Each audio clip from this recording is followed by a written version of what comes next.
September 14th, 1959, 8:47 p.m. Tony the Snake Serpico pulled his chrome-plated .45 automatic from his shoulder holster and placed it on the white tablecloth with a heavy thud that made every wine glass shake. The restaurant, Umberto's in Little Italy, went silent.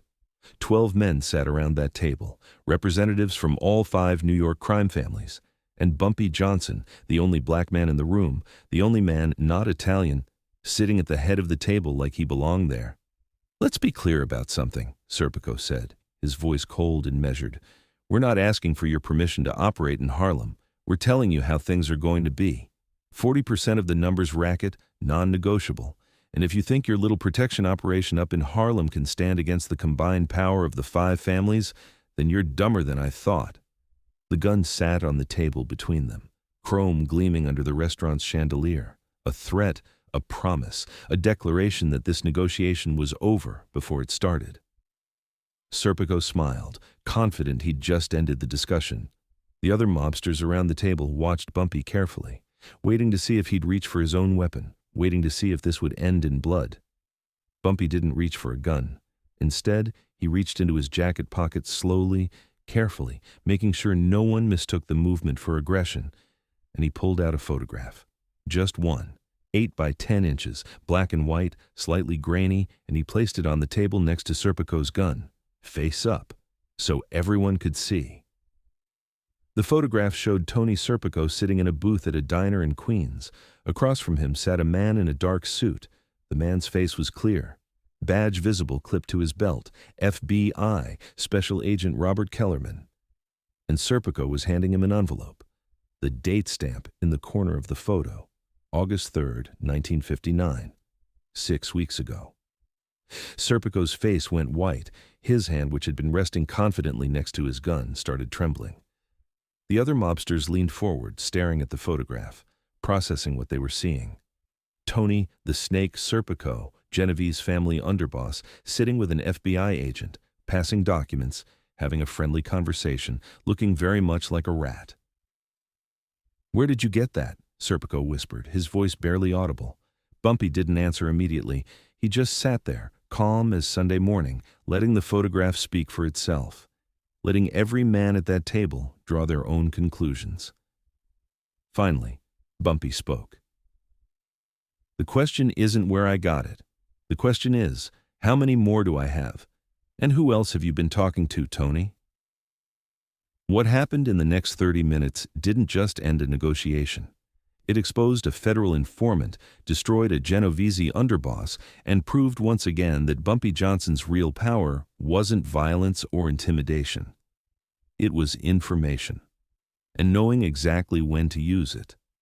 To understand the significance of that photograph, you need to understand what was happening in New York's underworld in 1959. The 5 families had been circling Harlem for years, trying to figure out how to take over the most profitable illegal lottery operation in America. Bumpy Johnson controlled it all. The numbers racket generated millions annually, and the Italians wanted their share. They'd tried force before. Dutch Schultz in the 1930s, dead in a New Jersey restaurant. They'd tried negotiation.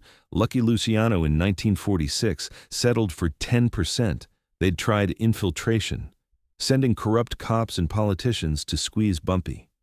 Nothing worked. By 1959, the 5 families had a new strategy: unity. Instead of individual families making separate plays for Harlem, they'd present a united front. One offer, one demand, backed by the combined power of every Italian mob family in New York.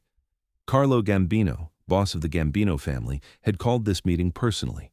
Neutral ground. Umberto's restaurant in Little Italy, all 5 families represented. The message was clear: accept our terms or face war with everyone. Bumpy had been expecting this meeting for months. He knew the families were coordinating, knew they were planning something big. And he'd been preparing, not with guns, not with soldiers, with information, because Bumpy understood something the mobsters didn't. In their world of loyalty, honor, and omertà, the greatest sin wasn't violence, it was betrayal. And if Bumpy could prove that one of their own was a traitor, the entire power dynamic would shift. Tony Serpico had been on Bumpy's radar since 1957. Serpico was Vito Genovese's chosen representative for Harlem operations. Smart, ruthless, ambitious, he'd been pushing hard for the five families to take aggressive action against Bumpy, demanding higher percentages, threatening violence, making himself the face of anti-Bumpy sentiment within the mob, which made him the perfect target. Because men who push too hard, who demand too much, who make themselves indispensable, those men usually have secrets. And Tony Serpico had a big one. In 1958, Serpico had been arrested on a minor weapons charge. It should have been nothing, a misdemeanor. Confiscated gun, small fine, move on. But Serpico spent 3 hours in FBI custody before being released. No charges filed, no arraignment, just released. That was unusual. Bumpy noticed, so Bumpy started watching. He had Serpico followed, not constantly, that would be too obvious, but periodically. Random surveillance, looking for patterns. July 1959. One of Bumpy's men, a sharp young hustler named Raymond Lewis, reported something interesting. Serpico had been meeting someone at a diner in Astoria, Queens. Same diner, every 3 weeks, always alone, always with the same man, a man Raymond didn't recognize. Bumpy sent a photographer, professional, expensive camera with a telephoto lens, positioned across the street from the diner with instructions, document everything. August 3rd, 1959. The photographer captured gold, multiple photos of Serpico and FBI Special Agent Robert Kellerman, sitting in a booth. Serpico passing an envelope, Kellerman taking notes. Both men relaxed, familiar, like they'd done this many times before.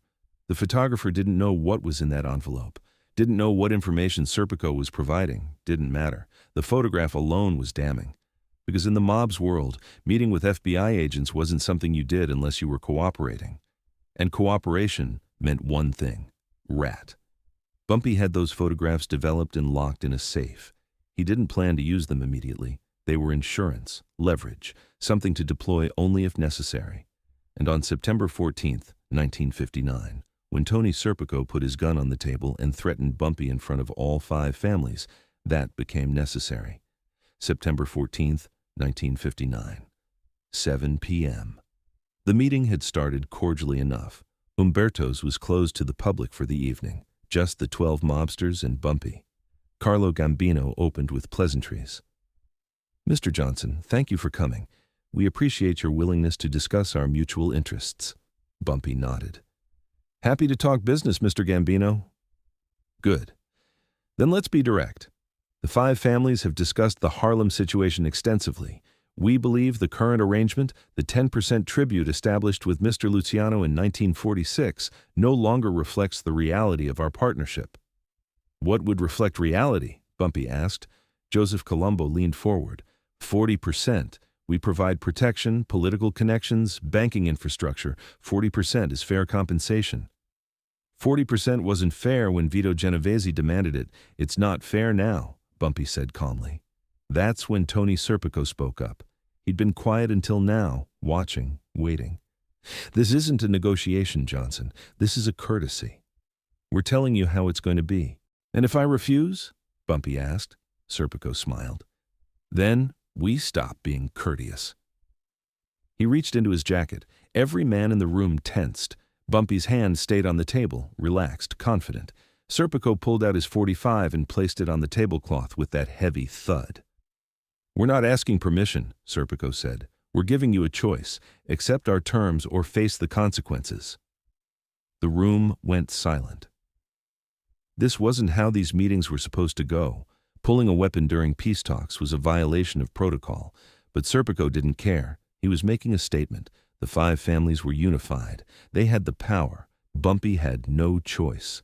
That's when Bumpy reached into his own jacket, slowly, making sure everyone saw, and pulled out the photograph, placed it next to Serpico's gun. The reaction was immediate. Gasps, angry mutters. Carlo Gambino stood up to get a better look. Joseph Colombo grabbed the photo, studied it, passed it to Thomas Lucchese. Each boss examined it carefully, and each boss arrived at the same conclusion. "Is this real?" Gambino asked quietly. "Take it to your photo experts," Bumpy said. "It's real. Taken 6 weeks ago at the Olympia Diner in Astoria. Tony meeting with FBI Special Agent Robert Kellerman. I have 12 more photographs from 6 different meetings over the past year. I have recordings of 3 phone conversations between Tony and Agent Kellerman. And I have a witness who saw Tony passing documents from Genovese family operations to federal agents. Serpico was shaking now. He's lying. This is fake. He's trying to divide us. Am I? Bumpy asked calmly. Then explain why you were meeting with an FBI agent. Explain why you were passing him envelopes. Explain why you spent 3 hours in FBI custody last year on a weapons charge and walked out without being charged. Tommy Lucchese turned to Serpico. Is this true? Have you been talking to the feds? No, I swear on my mother's grave. Your mother's still alive, Tony, Bumpy said quietly, and lying about her won't save you. Carlo Gambino picked up Serpico's gun from the table. Not threatening. Just removing it, like disarming a child.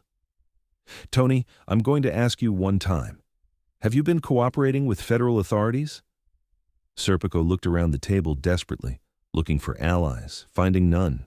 Every boss, every representative, staring at him with cold suspicion, because the photograph was damning, and Bumpy's calm, confident delivery made it clear this wasn't a bluff. There were meetings, Serpico admitted, his voice cracking, but I wasn't cooperating. They were pressuring me, threatening to arrest me on the weapons charge unless I gave them information. I was stalling, giving them nothing, buying time. By meeting with them 6 times? Bumpy asked. By passing them envelopes? Those were blank papers, meaningless documents. I was playing them. Does Agent Kellerman know they were meaningless? Gambino asked. Because if the FBI thinks you're a cooperating witness, if they're building cases based on information they think came from you, then whether you actually gave them real information doesn't matter. You're compromised. You're a liability. The mob's logic was brutal, but clear. Once you were suspected of being an informant, the truth became irrelevant. The perception was the reality. And the perception, supported by 12 photographs, was that Tony Serpico was an FBI rat. Joseph Colombo stood up. This meeting is over. We need to discuss this among ourselves. He looked at Bumpy. Mr. Johnson, give us the room. Bumpy stood, adjusted his jacket, picked up the photograph from the table. Gentlemen, I'll be at the bar. Take your time. He walked out of the private dining room, leaving the 12 mobsters to deal with their rat problem. At the bar, Bumpy ordered a cognac and waited. 23 minutes later, Carlo Gambino emerged alone. He sat next to Bumpy, ordered a scotch. The photograph, Gambino said. You have more? 12 more, plus recordings, plus a witness. And if we resolve our Serpico problem, if we address his cooperation, would you still have reason to release those materials? Bumpy took a sip of his cognac. Mr. Gambino, I didn't bring that photograph to destroy your family. I brought it to end this negotiation. You came here demanding 40% of my operation, backed by the threat of violence. I'm simply pointing out that before you start a war with me, you might want to clean your own house. So the photographs stay private? Unless I need them. Same as tonight. I didn't want to use them. But Tony pulled a gun. He made threats. He gave me no choice. Gambino nodded slowly. The 10% agreement from 1946. That still stands? It stands.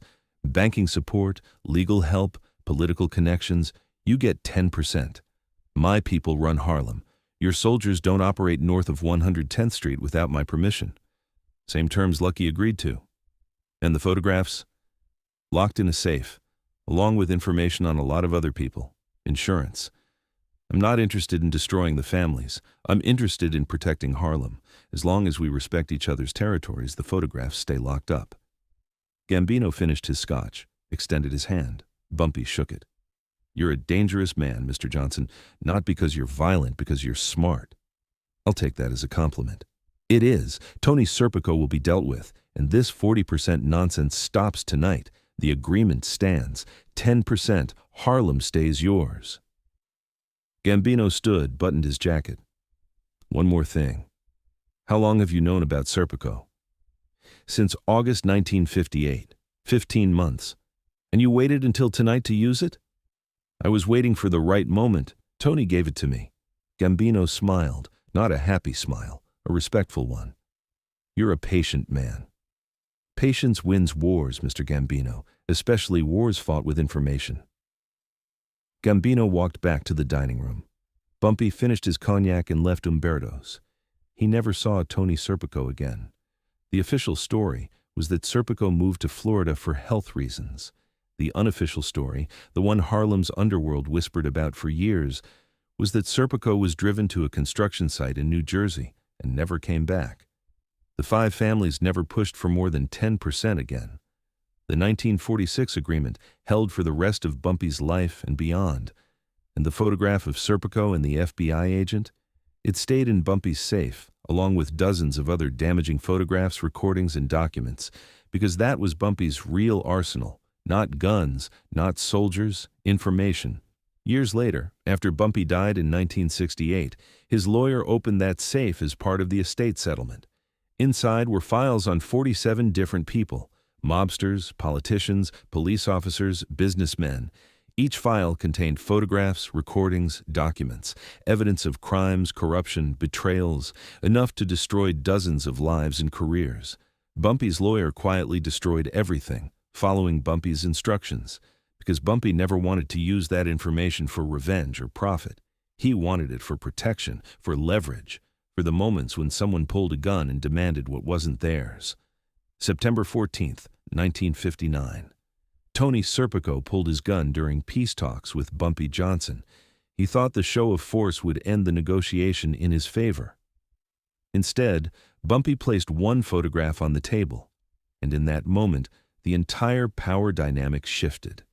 The man with the gun became powerless. The man with information became untouchable.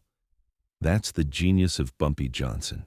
He understood that in a world of violence, the truly dangerous men are the ones who make violence unnecessary.